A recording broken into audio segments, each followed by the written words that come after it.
how did you come across philosophy? Like, were you always interested in that?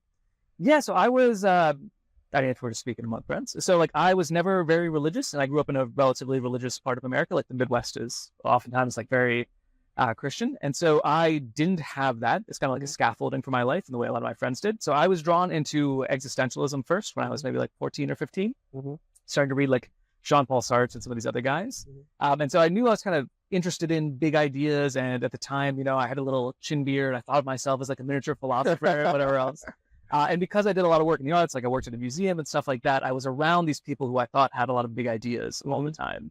And so philosophy seemed like the kind of coolest thing that I could probably do with my time. Yeah. I kind of hedged a little bit. So I did political philosophy so that I could go to like law school or something else afterwards if I needed to. Yeah. But yeah, that's how I kind of found my way. It was just reading on my own and then discovering that in college is like a real passion. Is there anything that you learned from philosophy that you can apply in building communities as well, or like running DAOs, or just like organizing massive number of people together?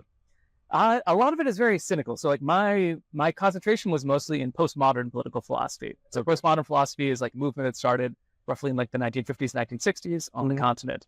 And mostly what they found is like, hey, most everything is bullshit. And, you know, like this idea of like continuous progress is not really a thing. What happens is societies kind of like readapt their definitions of progress over time to make themselves always seem as if they're like at a culminating point. Right. These ideas of like grand narratives tend to not actually be anything more than disguising existing power dynamics under kind of like a user-friendly cloak and so on.